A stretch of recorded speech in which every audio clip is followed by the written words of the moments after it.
Good afternoon, everyone. My name is Charlie Silva, and I am the Director of Special Education out of the Idaho State Department of Education. Thank you so much for joining us today.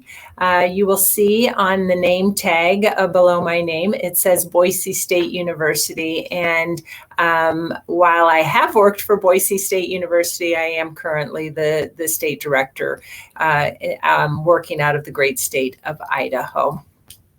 Again, we want to welcome you to the presentation this afternoon, Parents and Systems Partnering to Address Difficult Times. And before, if you'll move to the next slide, please. Great, thank you. We have for you this afternoon an amazing group of professionals that want to share what they have done the last 18 months to get us through the difficult times that we have all been getting through. First, I would like to introduce Deepa Shri. Deepa is from New Jersey, and she is affiliated with the SPAN Parent Advocacy Network today. In addition, Angela Lindig, who is the Executive Director for Idaho Parents Unlimited, a very close colleague of mine, and again, thrilled to have her part of the panel. And last but not least, we have Dr. Carla Miller. Carla is working out of South Dakota and is the Executive Director of the South Dakota Parent Organization. Before we begin, I really want to encourage all of you to take a moment to send us your questions, either now or as we go through the presentation. We really want to hear from you, and we really want to use this as an opportunity to not only share what we did, but maybe clarify what we did, give you suggestions on how to potentially replicate some of the work in the states that you're affiliated with. So don't be shy.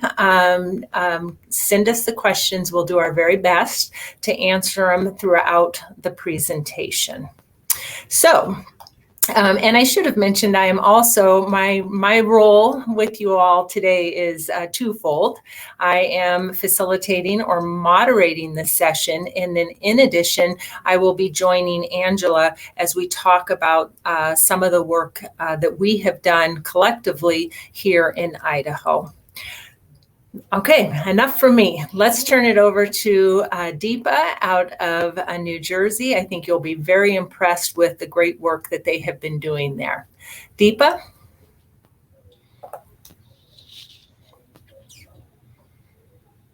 Next slide, please. Hello, everyone. My name is Deepa Srinivasa Varadin, and thanks, Angela, for the warm welcome and introduction. Really appreciate it. Again, one more slide, please. Yeah. So I just want to share briefly about who we are as an organization. So SPAN Parent Advocacy Network in New Jersey. We are a nonprofit family-led organization that is federally funded by the U.S. Department of Education Office of Special Education Programs. We house the Parent Training and Information Center, Family to Family Health Information Center, and we are the Family Voices Affiliate Federation of Families for Children's Mental Health State Organization, and we are also the Parent to Parent USA affiliate. And we host a range of projects serving children, youth, and families in New Jersey, funded by our state departments of Children and Families, Education, Health, and Human Services, including our Inclusive Childcare Project. So we also house the National Parent TA Center, the Center for Parent Information and Resources, which many of you may know as CPIR, CPIR, and the National Transition Parent TA Center, RACE, and the Region Parent, and the Region A Parent TA Center, NEPACT, and Real Transition Partners, Federation for Children with Special Needs, include New York, NYC, and Starbridge, and the Parent Network of Western New York. We are also an umbrella organization that focuses on education, health, mental health, and human services and parent leadership across systems. As you can see on the slide, our mission is to empower families and inform and involve professionals and others interested in the healthy development and education of children so they can become fully participating and contributing members of our communities and society. So you can say that SPAN is really a one-stop for families and both with children with both special needs as well as those without special health needs. Anybody is able to call SPAN for information and support. And because our priority is to support children and families facing the greatest disparities due to race, ethnicity, language, immigration status, socioeconomic status, homelessness, involvement in child welfare and juvenile justice systems, and those that have faced gender identity, sexual orientation, and preference. So regardless of all those issues, we support families across the board. So next slide, please. And going into this slide, I also want to share a little bit about myself. I am a parent of a son with autism, and that's what really led me to all of this work. And when I started out, I started providing information that I received with other families, and that really led me to all of this work. I now serve as the Centers for Disease Control and Prevention's Learn the Science Actually Ambassador, and also the Division for Early Childhood's Recommended Practices Ambassador. In addition, I'm also the state parent lead for our early childhood initiatives out of our Department of Children and Families, Office of Early Childhood Services. They house the Help Me Grow Early Childhood Comprehensive Systems and Home Visiting Programs.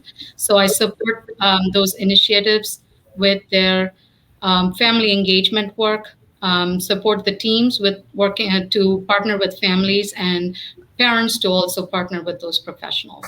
So I'm really passionate about early identification of developmental concerns in young children and supporting families with building those family professional partnerships.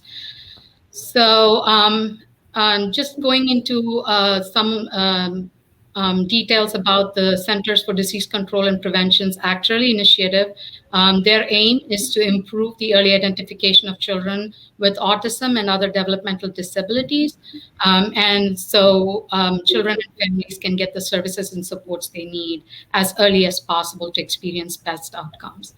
And the Division for Early Childhood Recommended Practices is an initiative that bridges the gap between research and practice. And I often tell families that while the Act Early initiative provides information about developmental milestones and healthy child development, the DEC recommended practices support families with understanding the activities that they can be involved with in their child's development, how they can support their child's learning, and how they can also build their leadership and advocacy skills. So I encourage you to check out the website links that I've provided on this slide when you're able to access them. Next slide, please. So I just always want to start with talking about our collaborations with Part B and Section 619, which are at our New Jersey Department of Education. We collaborate a lot with our Department of Education. They really value the perspectives that we bring as a family organization and the connection we are able to offer to for them with families, and they partner with us in an ongoing manner. We are always invited to be part of any work that they are doing. For example, we recently worked on updating the preschool learning and teaching standards. So SPAN was invited to be part of the committee. I personally participated on the homeschool communications work group, and we were able to update the standards in a way that families would be able to use those standards more, and teachers and others would be able to refer to those standards and share with families in a way that it's meaningful for families. The final version is not available yet, but we as a committee have submitted our comments and feedback, and it's in the process of being updated. The Road Forward series is a series of initiatives that paves the way forward for our education community by investing heavily in identifying and addressing the academic and mental health impacts of COVID-19 on our students and educators. The Road Forward also represents New Jersey Department of Education's commitment for providing the guidance and resources necessary to return to safe, enriching, fully in-person learning environments in the 2021-22 school year. Again, SPAN has been invited to be a part of this series of initiatives, and we are actively working with our Department of Education to make sure that the family, there is a family focus, and making sure that family voices and perspectives are included in all of this planning. We're also working with our Section 619 coordinator to disseminate information to school districts. She has been very instrumental in sharing resources from the Act Early initiative and the DEC recommended practices initiative to with the school districts through their broadcast to all their administrators, or all the school district administrators. We're also represented on the State Special Education Advisory Committee and the State Performance Plan, State Systemic Improvement Plan team, etc. And then we're also funded by the Department of Education to support local special education advisory groups, family engagement in RTI, inclusion, literacy, transition, and supporting parents to prepare for participating in and following up from Iep meetings. So this is ongoing, and we are doing more and more of this through our work with the department during these challenging times.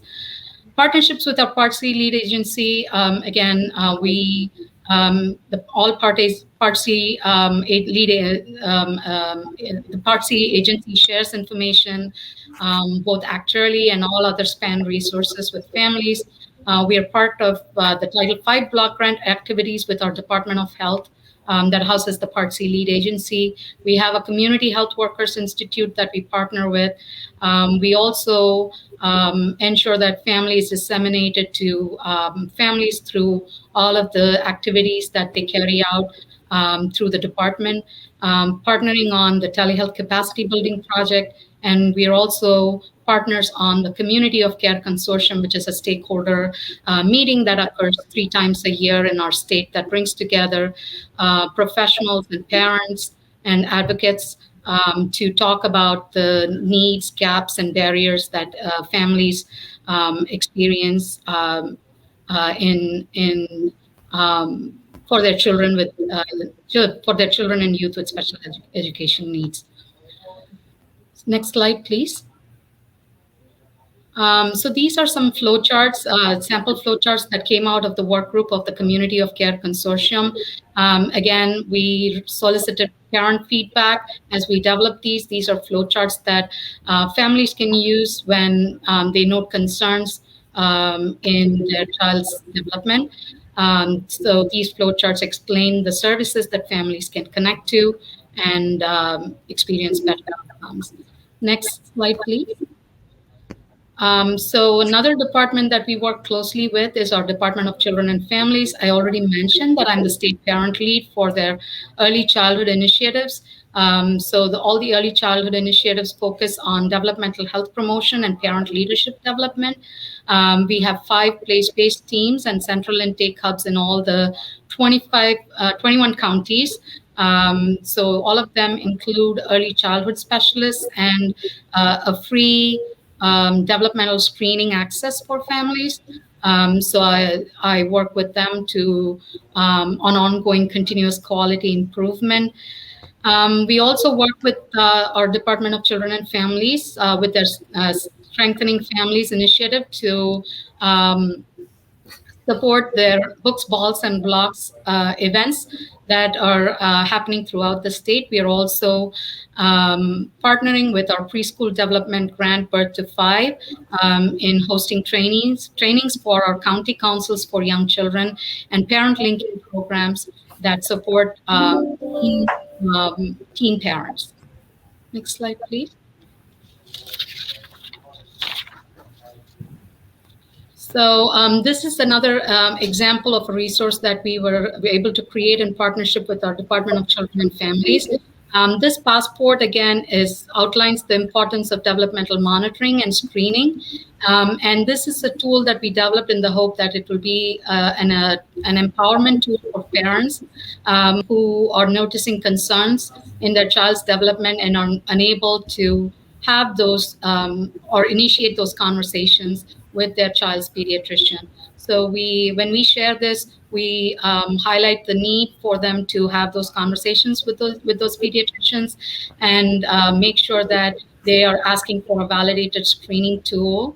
They're asking for a validated screening tool and other things. Next slide, please.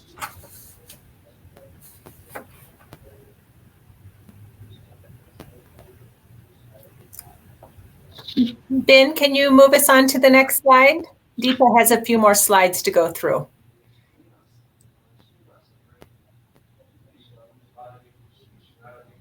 It's okay. I will just continue on. So those passports, again, are really helpful for families. And we're so excited about that tool because CDC is now going to be integrating some information from that tool into their materials. So families across the country can now use that information. We're waiting for the updated version of the CDC materials with this information. So one other example that I really wanted to share from our home visiting work is engaging local implementing agencies.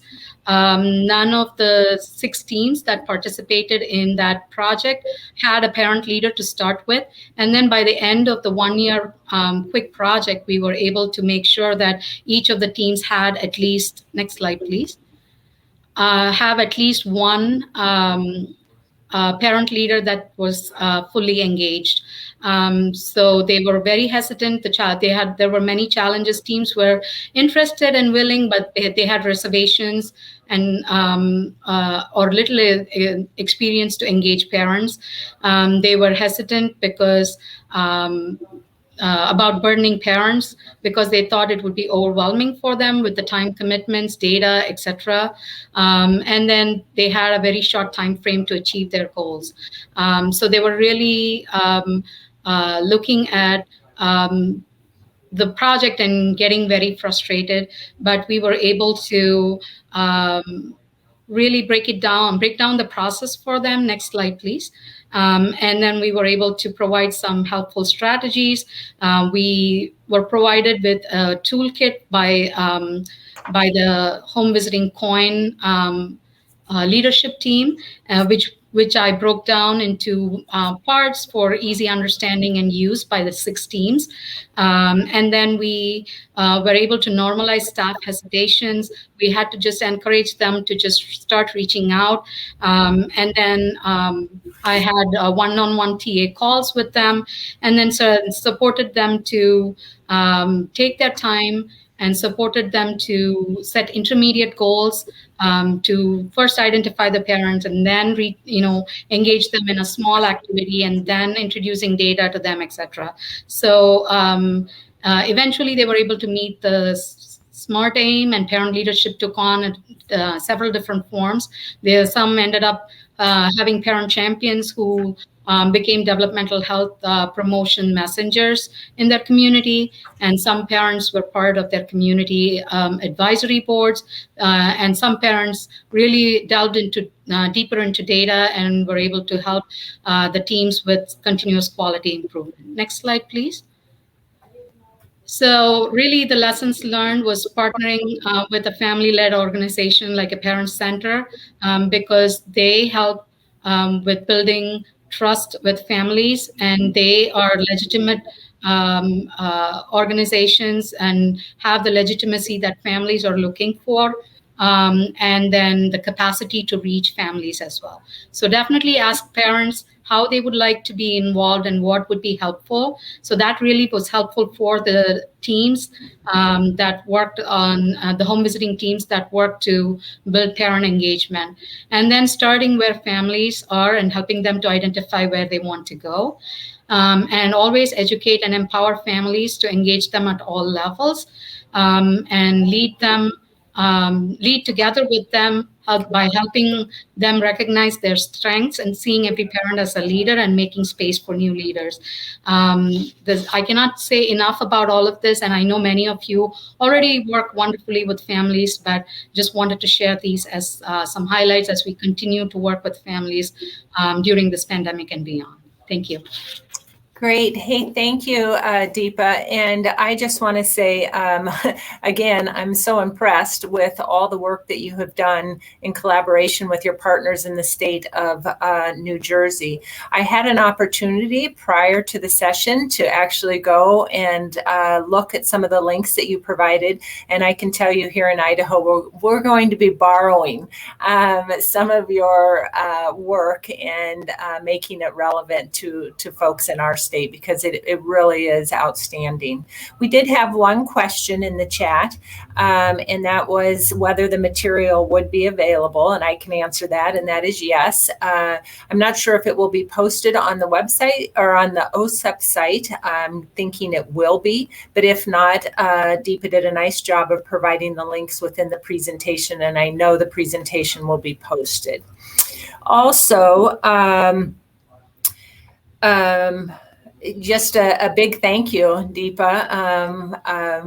Really, again, admire everything that you've done, your passion, your commitment. And at the end, there are some questions that I'll have for you for all the presenters, but I want to make sure that everybody has a chance to share their resources, and then we'll come back together. So thank you. At this point, I would like to have Angela Lindig join us. As I mentioned in the introduction, Angela is the Executive Director for Idaho Parents Unlimited.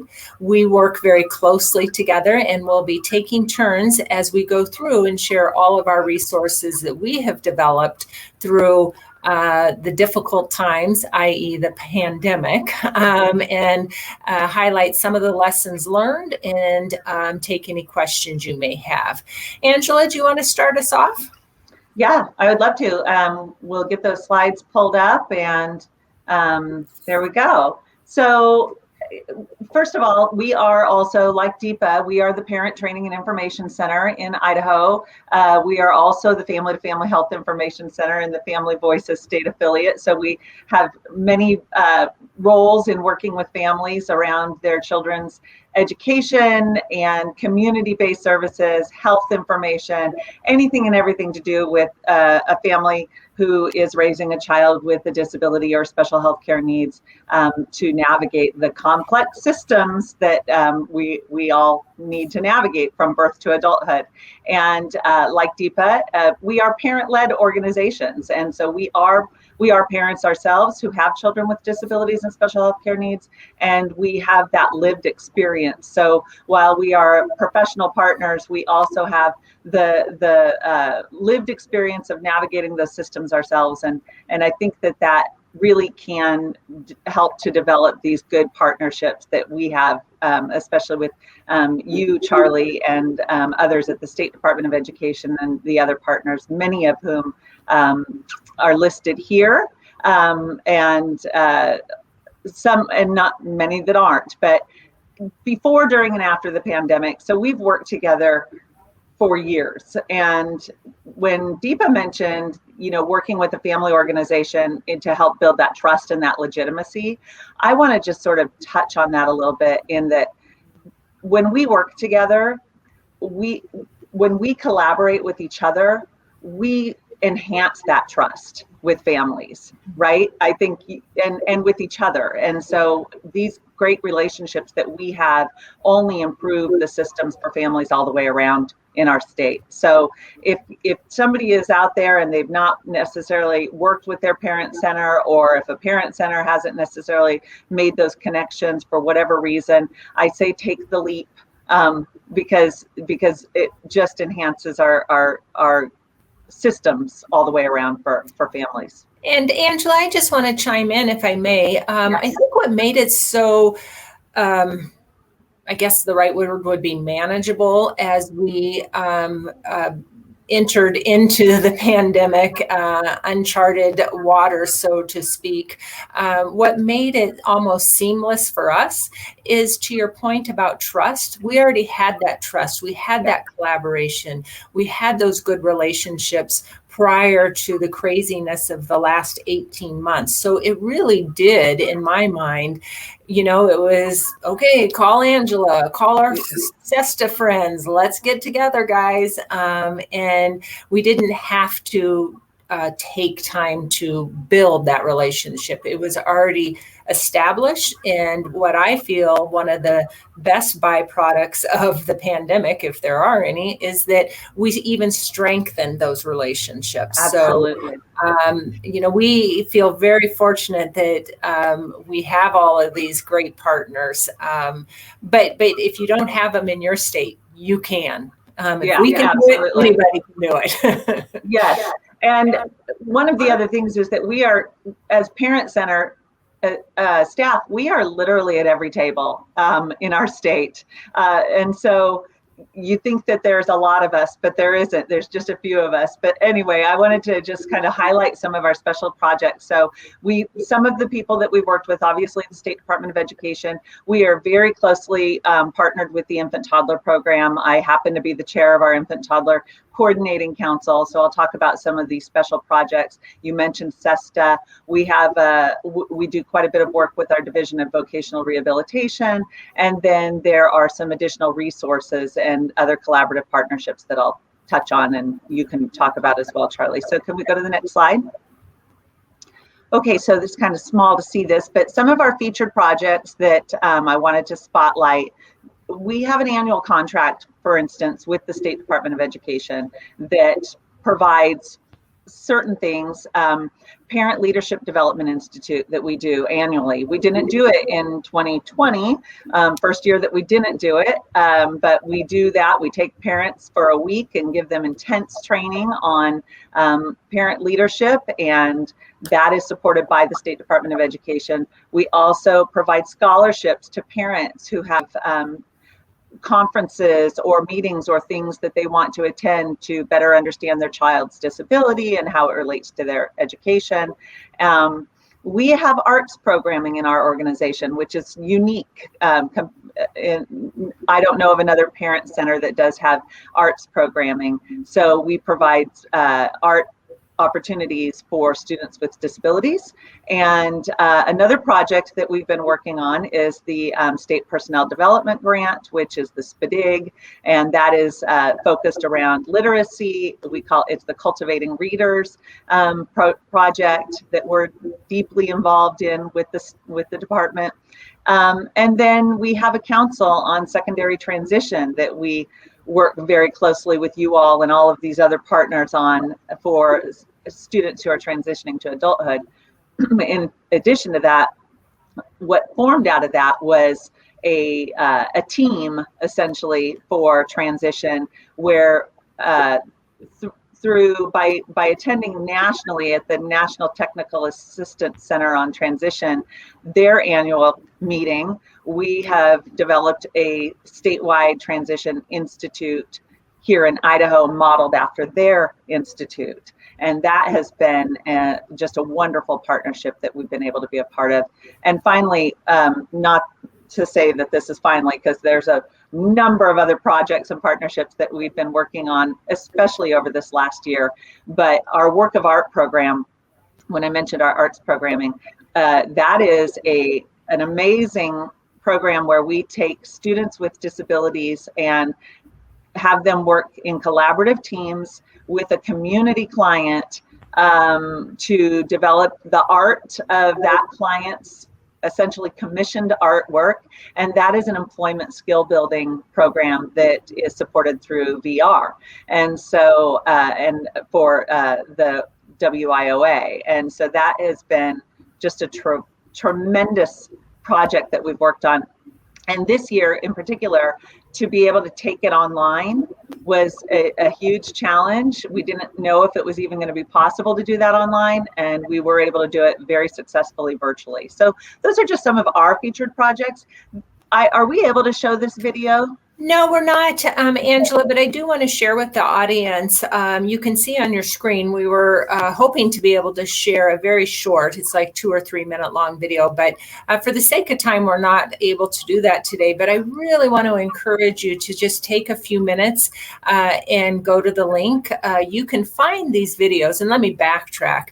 These videos were done in collaboration, again, with Angela, the Parent Training Center, through our SPDIG project. And our SSIP work. And we partnered with a number of parents to create some videos around literacy that parents could use at home. They're just short little videos, but they are so powerful. We are really, really proud of these videos. So we encourage you to take a minute to look at them. And they became, even though they weren't created because of or the result of the pandemic, we had them prior, but they were resources that we had available online that parents could access at home with their children. And it, again, was just giving them some suggestions on how to take advantage of life, if you will, in enhancing literacy. You can also find them on the National Center for Improving Literacy's website as well. Again, sorry we can't show it now, but do take a minute to watch those. What I would like to talk about now is give an example of how we had to shift. Angela especially had to kind of pivot, if you will, or shift as a result of the pandemic. And I'd like for her to share with you how we did that. Next slide. Sure. Yeah. So that contract that I mentioned that supports that parent leadership and the conferences and scholarships for parents, it became very obvious last March, obviously, that parents weren't going to be going to conferences and we weren't going to be doing parent leadership. And so I immediately, and that's again, this relationship, and I was able to immediately pick up the phone and call Charlie and say, hey, we're not going to be using these funds for this purpose. And we also, as everybody around the country, we were in this discovery process of who had access to technology and who didn't. And, you know, and so there was a need that we felt that we could fill. And so we repurposed that contract.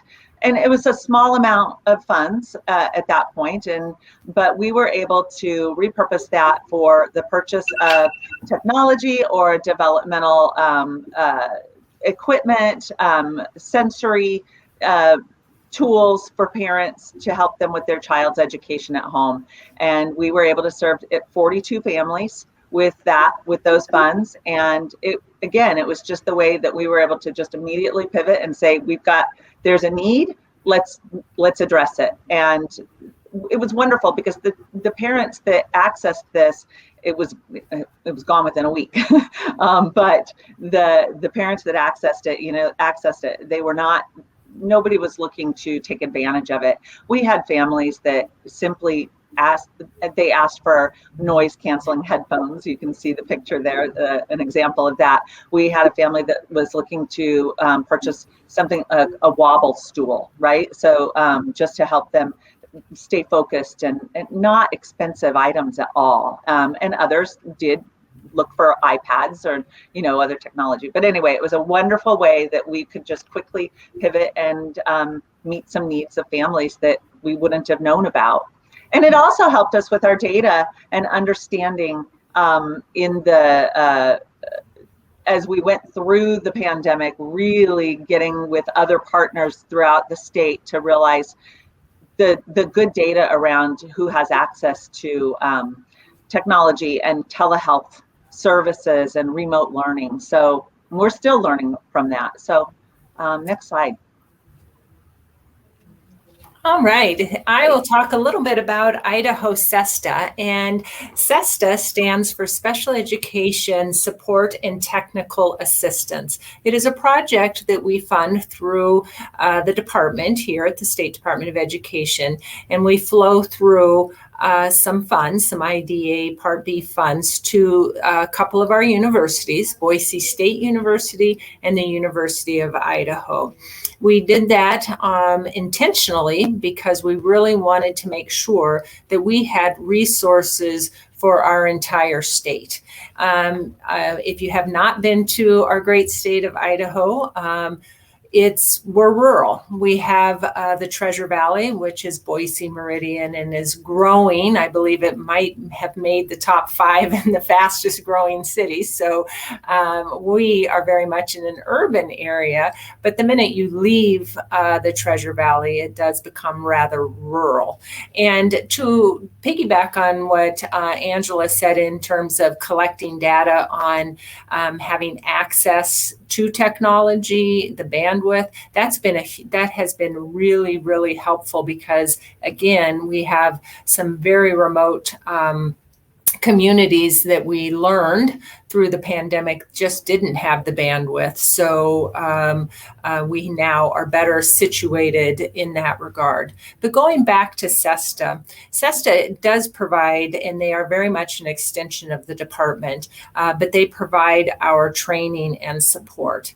And once all of the craziness begun with COVID, we immediately joined forces with SESTA to provide and create resources and tools, not only for all of our LEAs across the state, but we very much wanted to include families as well.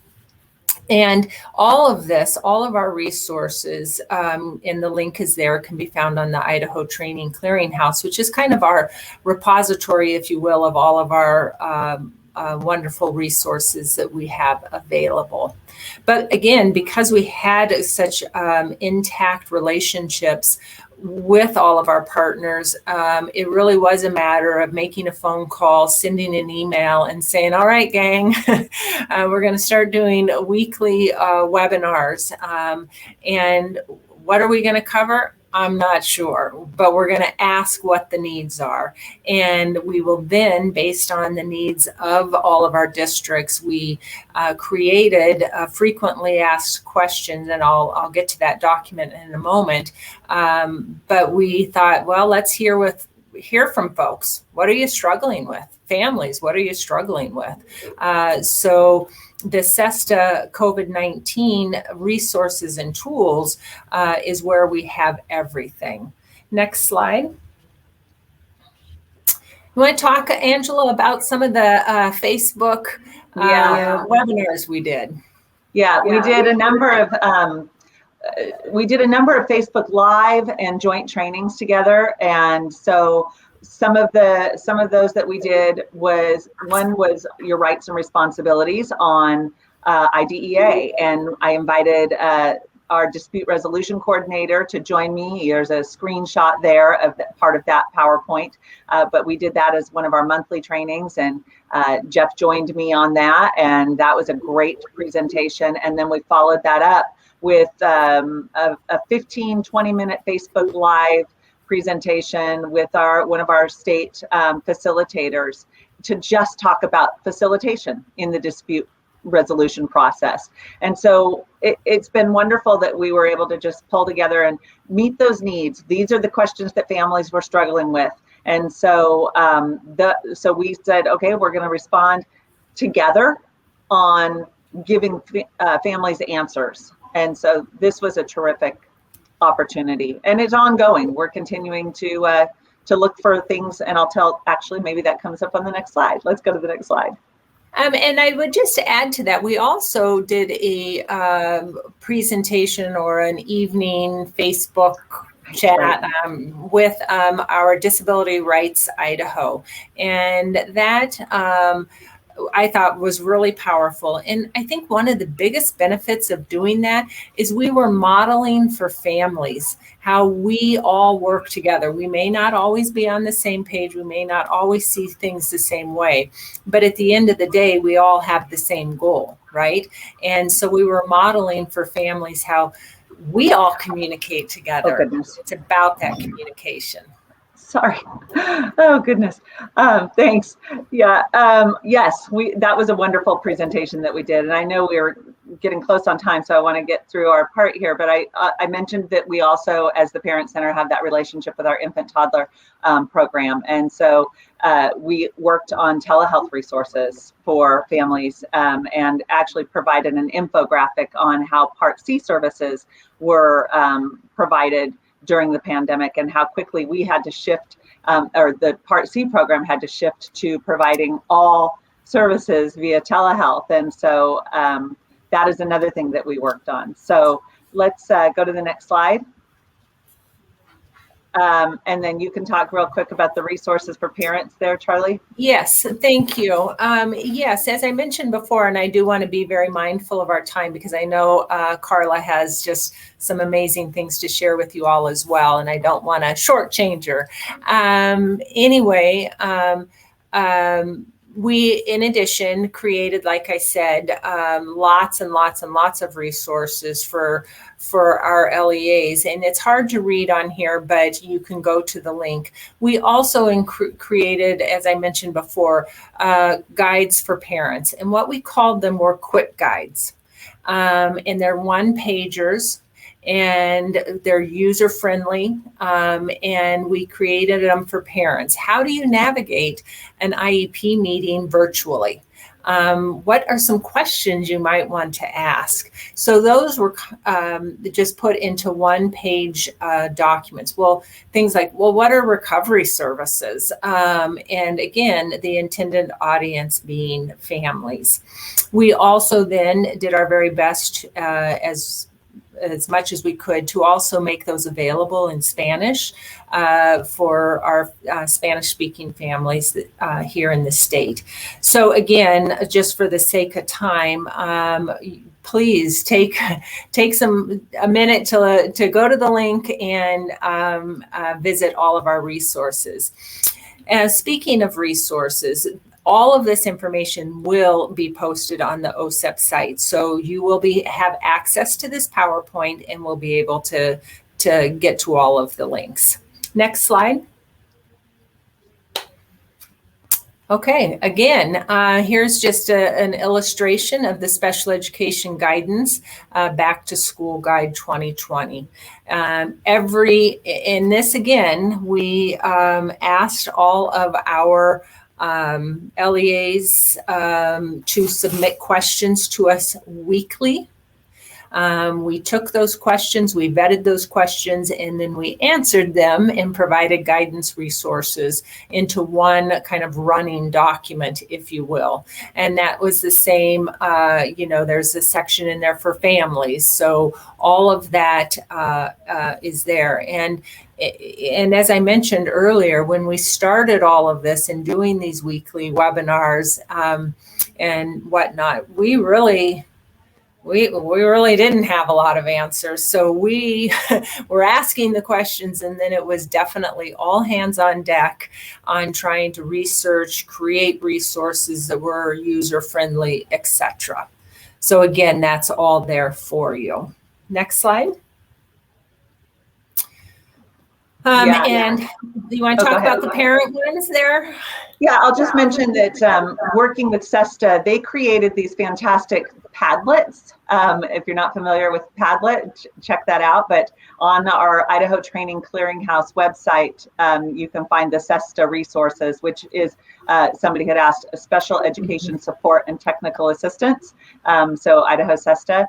but they have Padlets on a number of different resources, including a Padlet on behavior, a Padlet on IDEA, and then there are parent resources that we did in collaboration with them, and we worked together to say what are those that need to be there. And then SESTA included more parent-friendly, more of those one-pagers. So that's another great resource.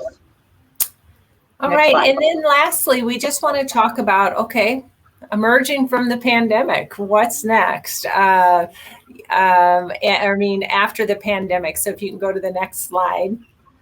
There we go. You know, we absolutely, without question, are going to continue to enhance our collaboration. We always encourage, value, and seek out parent and district support through, you know, state personnel, through our SPDIG. And then serving on groups, leading and convening. We see great value in that work and that resource, and we put it to practice on a pretty regular basis. So again, and I think it was Deepa who mentioned it in her presentation, you know, it's about trust. It's about communication. It's about consistent communication and listening to one another. So while this has been, without question, very, very trying times the last 18 months, I just can't say enough about just the benefits or the byproducts, if you will, of working with such amazing colleagues like Angela. So thank you, Angela. Thank you, and at this point, I'm going to turn it over to Dr. Carla Miller. Carla, again, is the executive director out of South Dakota. She oversees the Parent Training Center, and I'm really excited for her to share some work that they've been doing, especially around transitions. So, Carla? Thank you. Good afternoon, everyone. As she said, I'm Carla Miller, and I am the executive director of South Dakota Parent Connection, and we are this Parent Training and Information Center for the state of South Dakota. We're also the Family to Family Center, so we feel that's a good marriage because we know a lot of our students with disabilities, our children with disabilities also have co-occurring medical, long-term medical needs. So we're really see the connection between those as strong. You know, when I was reading the description, when I was asked to do this of what this session would be about, one of the statements that really caught my attention was that when families and systems work together, systems become stronger in their ability to maximize resources and effectively support the growth of all children and families. And so we certainly find that to be true here in South Dakota. A little bit about our state. You know, we are a very rural state. We're considered a frontier state. Sometimes, depending upon who you talk to, you might hear us referred to as a flyover state because of our frontier rural nature. We have a low population density throughout most of our state, with significant miles between the two urban centers, Sioux Falls and Rapid City, with Sioux Falls being on the far southeast part of the state, and Rapid City, of course, being out in the western part of the state of the Black Hills. And so it's very important for our families and for individuals in our state with disabilities that stakeholders work together so that we can maximize the support and resources that we provide families, whether that's finding how we use the fiscal dollars we have or even the human resources because of just the sparsity of connectivity and closeness. So we're very mindful of working together. I was very fortunate when I joined South Dakota Parent Connection 5 years ago. I'm just going to be starting my 6th year as executive director here, that I inherited a very positive climate around and culture around stakeholder engagement. And so I have certainly benefited from those relationships. But as we know, all relationships need to be nurtured. And this one is no different. When there's turnover in state representation or just people working out in the various systems, it's important that we have opportunities to introduce ourselves and to continue to build those relationships. And I'm part of a stakeholder group that when there is turnover, we all get emails saying, hey, we want to recognize that someone is leaving, or we want to recognize that somebody has joined an organization. And so in that way, we can reach out and personally greet them and perhaps set up some time to get to know one another. I make a very concerted effort to touch base with our state representatives at the state offices or other stakeholder groups. And one of the things that I think we do really well is we appraise each other of what are we hearing out there, what are the needs, and what are we hearing, so that we can determine from our various positions and resources, how do we go about meeting those needs? So I know one of the questions was, how do you go about doing that? How do you build those relationships between agencies? And it takes a lot of open communication. I think the other thing I'd want to point out is that one of the benefits I find here in South Dakota is that we don't see very often an attitude of competition. It really is, how do we do this together, as opposed to, are we competing against each other for the same demographic group or the same resources that are out there, because resources are limited. And instead it's, okay, who's doing what, and how do we cooperate together and recognize that together we can do more. Okay, next slide. So some of our ways that we are collaborating with our state office, I wanted to start there.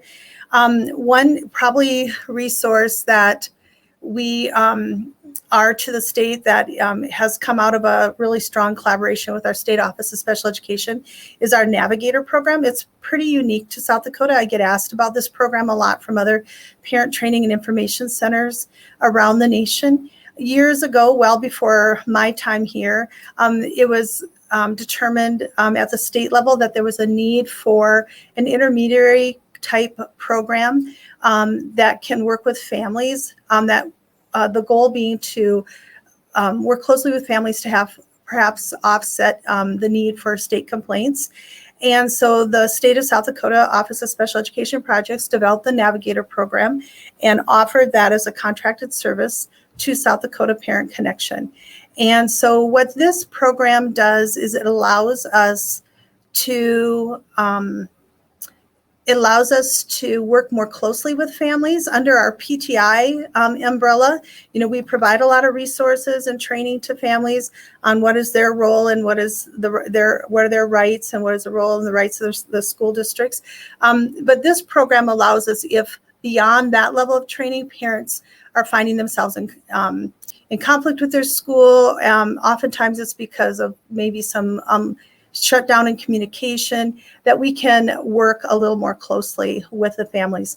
And what we do as an organization is we find professionals out and about our state. A lot of them are retired special ed teachers or retired special ed directors, and we contract with them to be a peer navigator in the area of the state where they are located, so they can work a little more closely with families.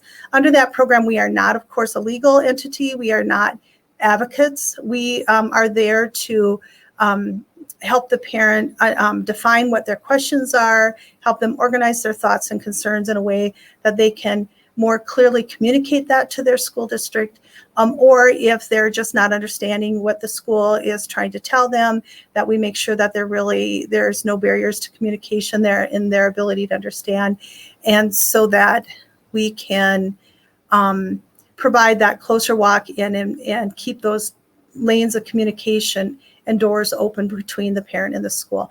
It's been a very, very effective program. We have a good reputation across our state. Our state has a very low number of state complaints. Certainly, if the need rises above what we can do in the Navigator program, we do refer families either to our protection and advocacy group, which is called Disability Rights South Dakota. And of course, parents always do have that right to file a state complaint. But we have a very low number of complaints filed within our state and a good reputation through this program with both schools, families, and the state. So we're very appreciative of that longstanding relationship with our state with this program. The other thing that we do is we do provide resources and information to parents in a variety of ways. Years ago, we did create a special education guide called What Parents Should Know About Special Education in South Dakota. That was a joint effort between South Dakota Parent Connection, the Department of Special Education, and Disability Rights South Dakota. And that has been updated a couple different times now as things have changed.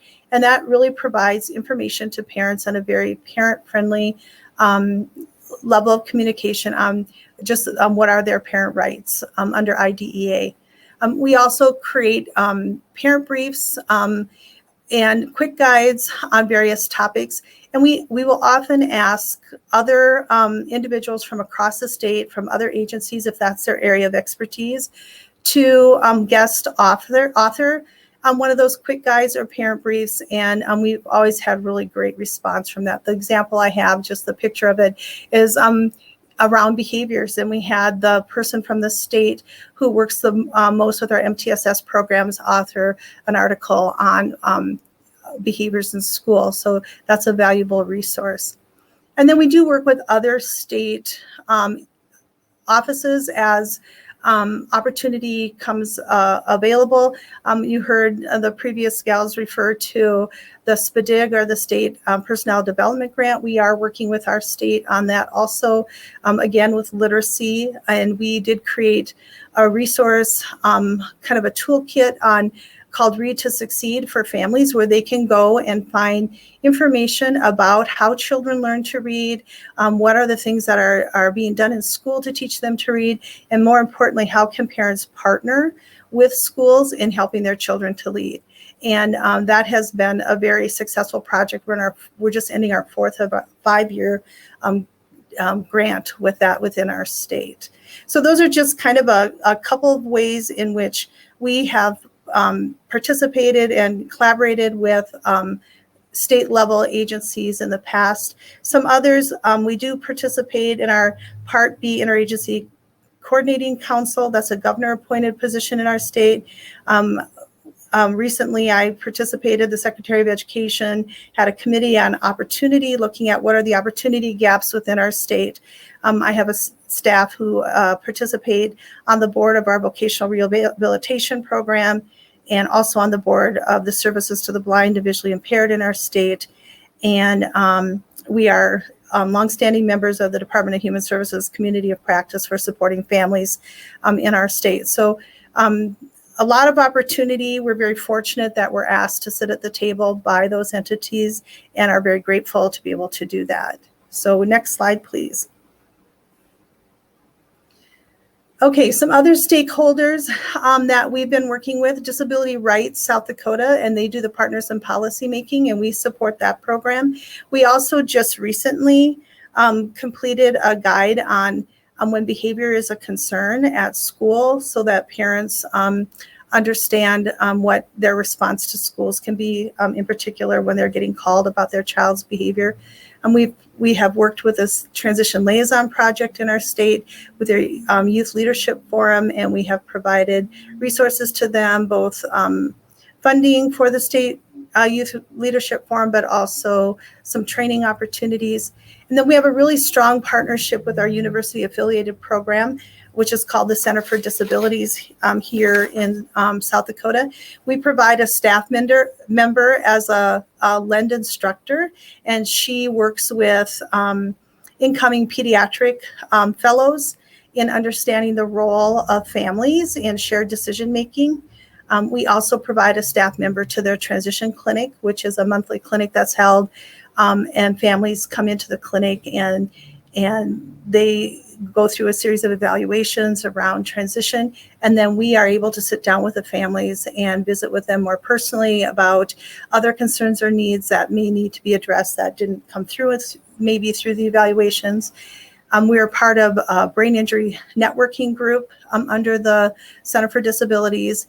And then just recently, and I'm going to talk about it in a little bit, they have convened a statewide community-based transition partnership group that is looking at what are the needs, what are the strengths and the needs in the area of transition in our state. And I mentioned the Statewide Family Engagement Center. So quite a few opportunities that we are able to participate in. The other thing I would like to say about that is a lot of these opportunities are very timely, and they'll get set up around what are we all hearing. For example, the South Dakota Community-Based Transition Partnership. Transition right now in South Dakota and perhaps elsewhere is a big topic as we are all looking at what is happening next for students who are as they're leaving school. And so in response to some growing needs and concerns, this group was put together. And so it's a good example of how when we all have our ear to the ground and are really listening to families and listening to systems and see what is burgeoning as needs out there, we can get together and look to identify what those needs are, and then also to start addressing what would be some potential supports and resources to address those needs. Next slide, please. Okay, so then I'm talking specifically, I'm going to talk a little bit about what we were doing during the last 18 months under COVID, and then I'm going to talk a little bit about, in particular, as Charlie said, transition. During COVID, we stayed in close contact with our state office of special education. It was very important for us to understand what was going to happen for students with disabilities as schools closed, so that we could answer those questions when parents called us. And our state, I thought, had a very quick response and began to put together resources for parents. It ended up being called Starting Well 2020. And in that document, it really described the process that schools would use to keep parents informed about supports and services while children were receiving school at home. And so we made that available to families, and we're able to direct families to answer questions that they had through that resource and other resources on our state's website. The other thing that we did is we began to track what schools were closing or at what level of closing they were. And we had that available to my staff so that as parents called and had questions about, how do I find, first of all, what's going on? Where is my school district at? We could refer them to their school district's website. We knew where different schools were at in closing, what they were doing to mitigate some of the concern around COVID. And we were able to provide that information to families. And then also during COVID, one of the things that we did, and it's on the next slide, but I'm going to refer to it here and then I'll go on to it. But we invited our, why don't we just go to that next slide maybe. Can we go to the next slide? There we go.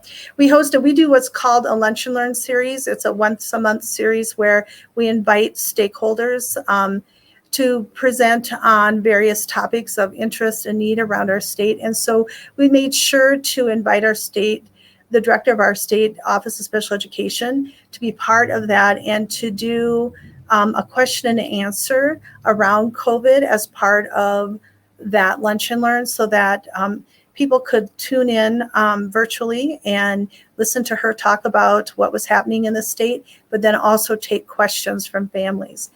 And then a little later on into that year, we were hearing so much about the struggles that were going on with families and schools that we wanted to also be able to hear what were some of the success stories. And so we reached out to the current president and the past president of SDK, South Dakota CASE, and invited them also to present at one of these Lunch and Learns and to really talk about, I facilitated just a panel discussion with the two of them on, what was going on within the state, what were some success stories.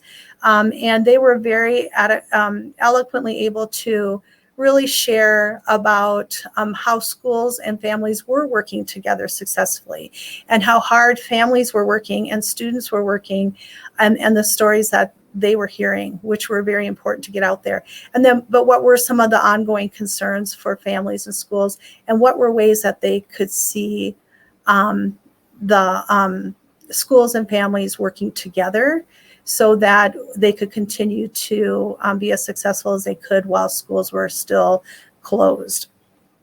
And then as we got, I don't know if you know, but South Dakota was one of the states who actually, we opened up fairly early, and students were back in school. They were able to be back in school in person, or they could do a virtual model, but we had a high percentage of students who were back in school part of last year already.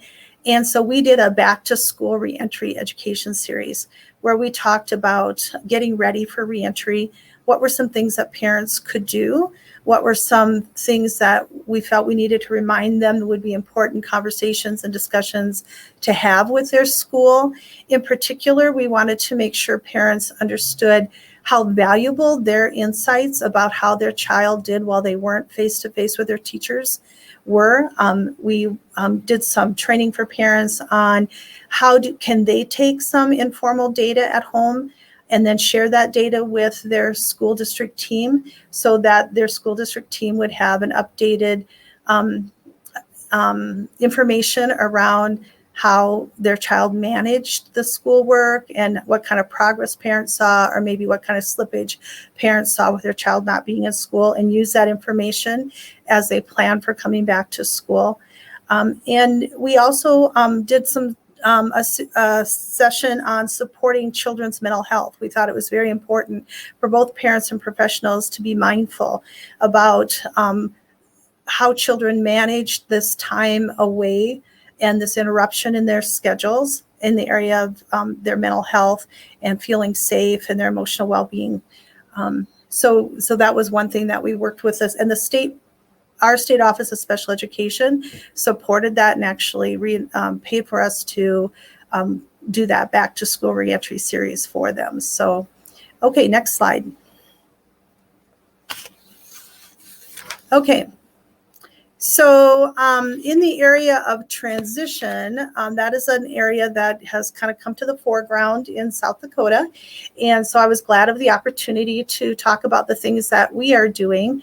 Most recently, right before COVID hit, our state had updated their graduation requirements. And so that kind of took schools and families a little bit kind of caught them unawares, because right after that COVID hit, and there wasn't a lot of time for schools and families to process that information together. But prior to COVID, we were able to, again, invite our state in and have them do one of those lunch and learn presentations on explaining what changes to our graduation requirements were made, why they were made, how, what consideration was made for the benefit to students and families with special education needs, and then where they could go on the state website for resources and supports and more information. And then one of the things that we learned as we were talking to families about the new graduation requirements is that we were able to determine that a lot of families did not understand the difference between an accommodation and a modification. And that became important in looking at what coursework would be counted towards graduation for a high school diploma in our state. And so we put out some information and training for families on the difference between an accommodation and modification.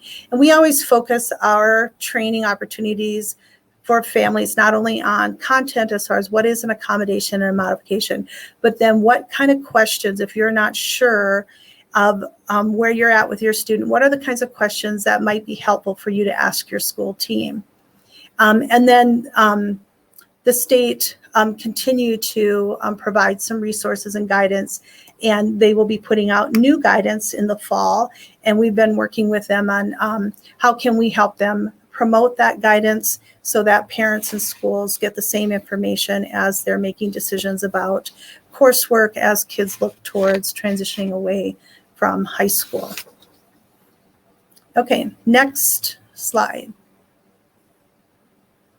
Okay, again, I mentioned earlier that we are part of a South Dakota community-based transition partnership. Again, that's a statewide stakeholder group that is being led right now by our university affiliated program. And but it has many stakeholders at the table in the area of transition. One of the things that we are bringing to the table with that group for consideration is we have identified an unmet need for students in our state who have been diagnosed with a developmental disability, but perhaps were not served on an IEP. So upon graduation, did not receive that wealth of transition information and support. And so now as adults are struggling to launch. And so we've been having parents reach out to us who have these adult children at home who are not launching.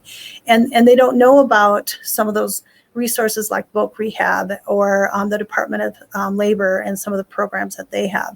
And so we are in the process of creating some training opportunity for those families to hear from those Voc Rehab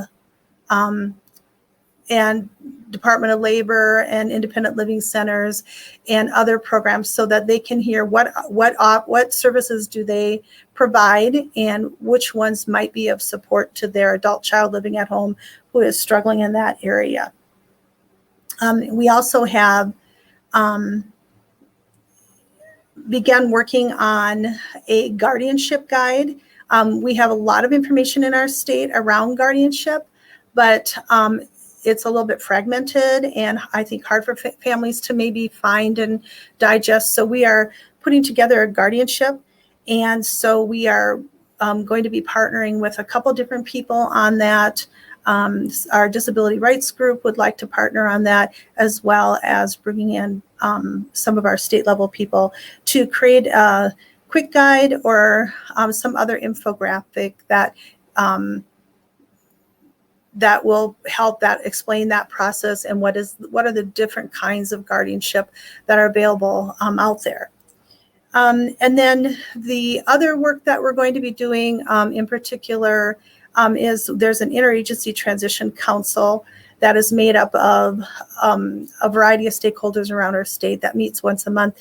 And that got suspended during COVID.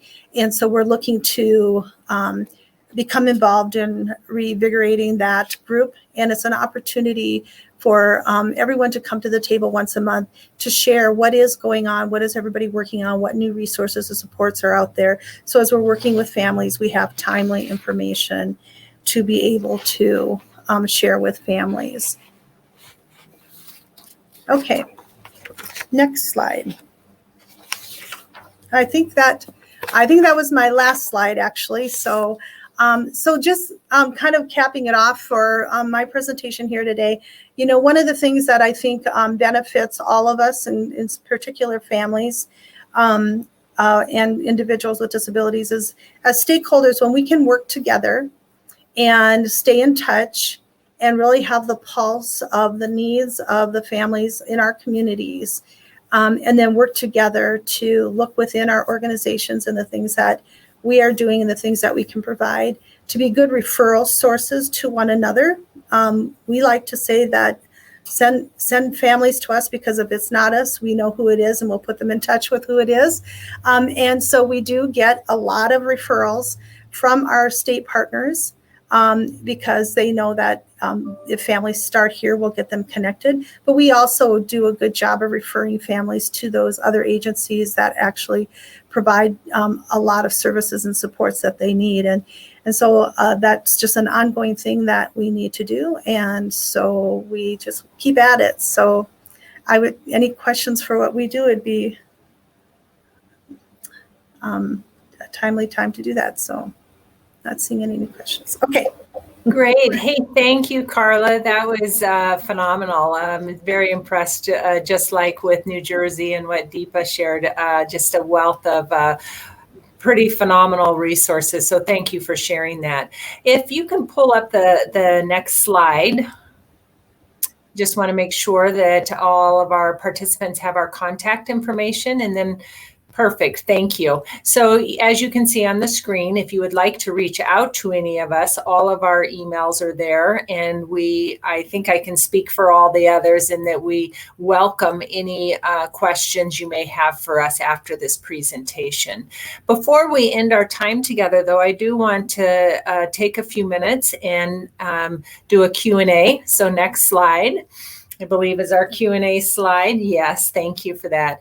As we were going through the presentation, we did have some questions come through the chat. Appreciate that. Many of them we have answered through our presentation, and I think the one that Carla answered best in her summary was the question was having to do with recommendations for building relationships between agencies. And I think Carla did a nice job of illustrating how they do that in South Dakota with even just their lunch and learns and whatnot. So I think we covered that. And then the next one, which is a really interesting question, and it has to do with, okay, we all have all of these wonderful resources.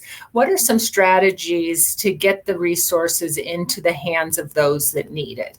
i.e., how do you market all of the resources and materials you have available? And I'll open that up to everybody, but before I do, I can tell you how we do it here in the State Department of Education, Idaho State Department of Education, through our Special Education Support and Technical Assistant Project, SESTA.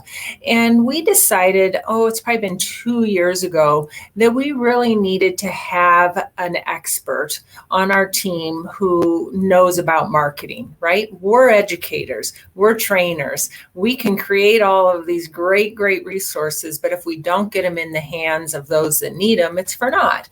So we really felt like we needed to have somebody that had that expertise. And I can tell you it has paid off tenfold. The person really knows how to utilize the different platforms, i.e. social media, other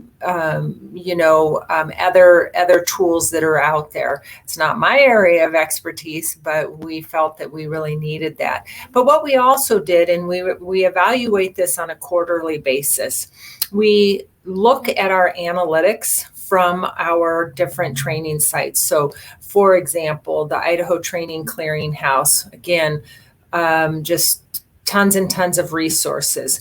Well, what's being accessed?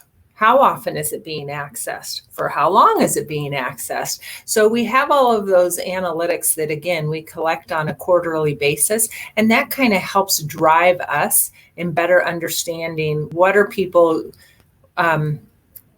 where are they gravitating to, for what, and for how long, and what are they not going to? And we have conversations on the values of keeping some of those materials on the site. So that's how we do it. I guess I would be curious to know how Carla, and I'm not sure, I think Deepa might have had another commitment, so I'm not sure she's with us still. But if she is, oh, there you are. Great. I'd love to hear from you as well, Deepa and Carla, on how do you get the materials into the hands of those that need it. Yeah.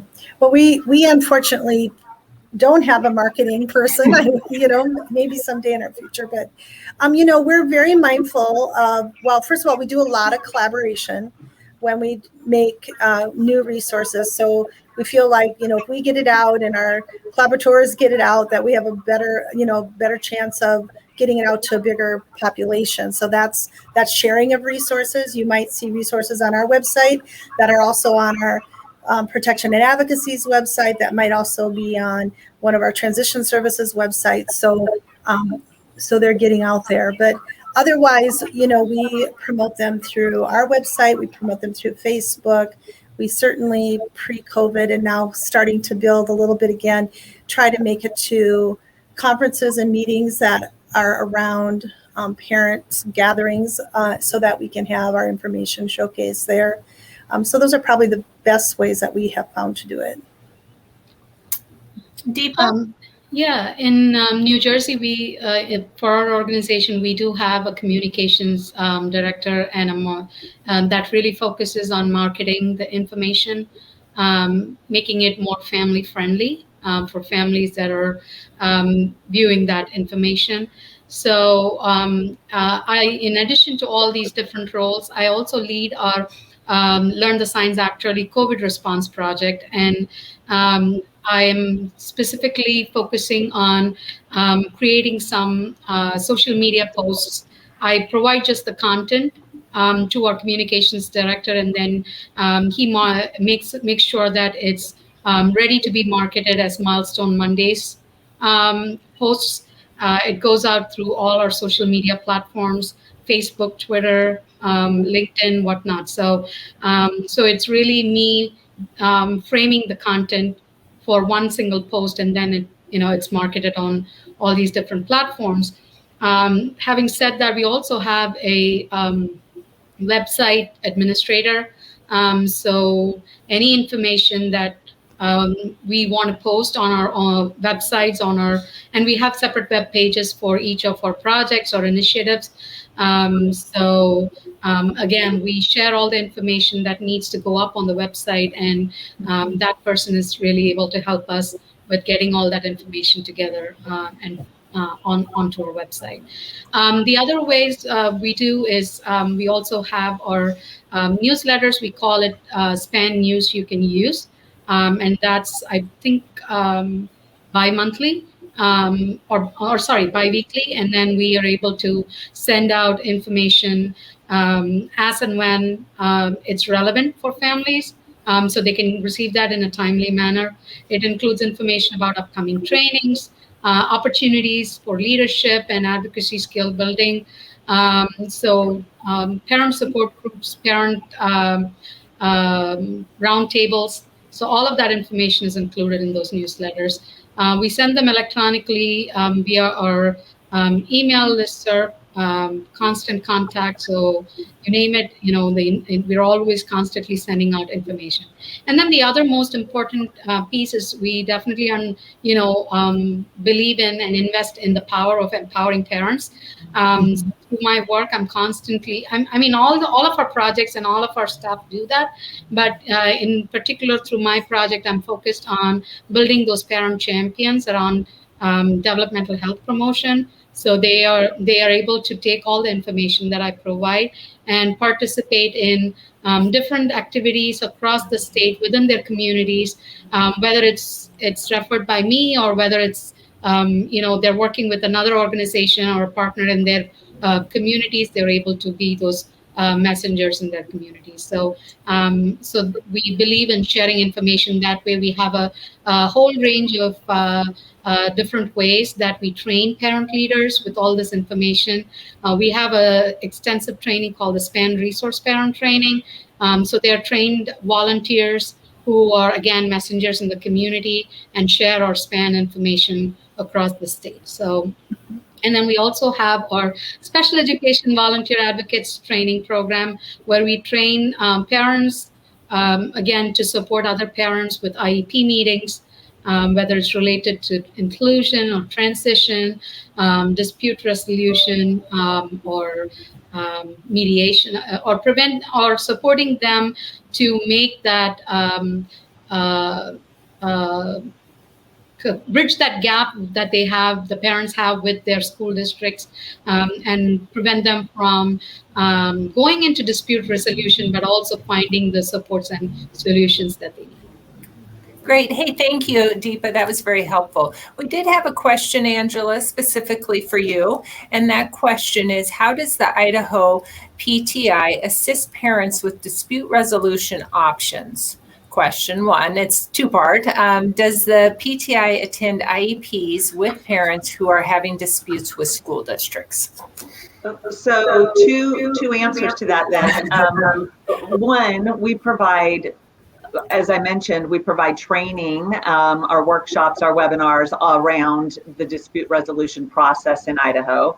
And then we guide families one-to-one when they're having their own individual issues to the resources that they're going to need, whether that be the special education manual in Idaho that we have. We may guide them to some of the forms that we have on our website, or we will sometimes guide them directly to the Office of Dispute Resolution at the State Department of Education, and really work with them on their specifics. Like they may need to know, what is facilitation, what is mediation, what is due process, et cetera, and we'll guide them through that no matter where they're at in that process. We in Idaho do not typically attend IEP meetings with families. Our role is to give them the tools and the resources that they need to advocate on behalf of their own children. However, similar to Deepa, we do have parents that we are working to train who like to be volunteers. We call it our Project Amplify. So our amplifiers, these are parents who have gone through our parent leadership training, who we know can support another family. Maybe that's all they need to do is have somebody else there at the meeting to be note takers or keep things on track. But we typically do not go to those meetings. We have, when there's a special request, we've been asked by our facilitators or even in mediation if we could attend a meeting. But it's generally speaking, that would be if a parent has a disability themselves and they may need some added layers of support. But we do not have the capacity as a parent center in Idaho. There are 8 of us in this organization, so we just simply can't do it. Yeah. Thank you, Angela, for that. Well, ladies, we have 5 minutes left, and there is another question, and this, I guess, is for me, seeing how I'm the only one that's with the state education agency. But the question is to those who work with the SEAs, and actually, I would like all of you to weigh in. Have you found a good way to systemically collect data on parent needs? And I'll go first, and I can honestly say this is an ongoing challenge. We rely on our special education advisory panel, which Angela is very much a part of, to help us guide identifying needs and collecting that information. And we all know we have to collect it because it is one of our indicators on the APR SPP. But that aside, in all transparency, we are constantly looking at better ways to get that information. It's just, and I'd be curious to hear from you all if you have found the magic way to collect all those needs, but it's definitely a work in progress, and we are always trying to modify and adapt our approaches so that we do get more information, and we have a system where we can collect all that. Does anybody else want to weigh in on that? So I know in our state that several times a year, you'll see different state offices having listening sessions. I think with COVID, we've gotten better at offering those virtually. They used to be kind of like little town hall around the state. You would see it posted, and we certainly would help advertise those to our families that, let's say the Division of Developmental Disabilities might be hosting a listening session for families in the north central part of the state, to invite them to come in and share what's happening that is positive, but what's happening that are concerns. And so then as a stakeholder who participates on that council, then that information is shared out. So that's been kind of we have some coming up actually this week and next week that have been already advertised. And I think now we're learning through Zoom and whatnot to have a link there for those parents who can't travel to those locations. So I would imagine those are only going to get better. We'll be having a conference on developmental disabilities in the fall, and they're building in a listening session at that time for families to come to one of the sessions just to talk to stakeholders from the state, various state offices around, what are some of their concerns, especially now. I would imagine with fall and school starting up, we might hear more concerns around, some of those things. So I think trying to provide an in-person way for families to come and sit down has been a way our state has tried to collect some of that information. Great. In the past, yeah. Great, thank you. Well, we have 2 minutes left, and I would like to end by asking each of you, what are you most looking forward to as we enter the 2021-22 school year? Want to end on a high note, on something positive? Yes. Who wants to go ahead. Who is speak? I'll speak. So I just got back last week from meetings, and our state offices are located in the central part of our state. And it was so refreshing to meet with people in person. And so, you just heard that continually from people. Oh, this is so nice to be together again. And so I think that's one of the things that I'm a people person. So we did a lot of training virtually, but starting this fall, we're going to get back out now and Great. actually have some sessions that people can come to. And I'm just looking forward to meeting with people in person. Great. I'll just echo that. We have time for one more. Anybody? We have 1 minute. Yeah, I'll echo what Carla Yeah, said. I'm really same looking here. forward to those in-person meetings and connections, and just continuing our existing collaborations and continue the great work that we're already doing. Great. Yeah. All right. Well, ladies, we are right on time. And I just want to thank all of our participants for joining us this afternoon. We appreciated the questions. And again, don't hesitate to reach out to any of us. We will support you any way we can. And then lastly, I just want to say it's been an honor to be on this panel with you all. You do amazing work. And thank you for letting me be part of the team. Thank you. Thank you for inviting me. Yes. Everyone. Bye-bye.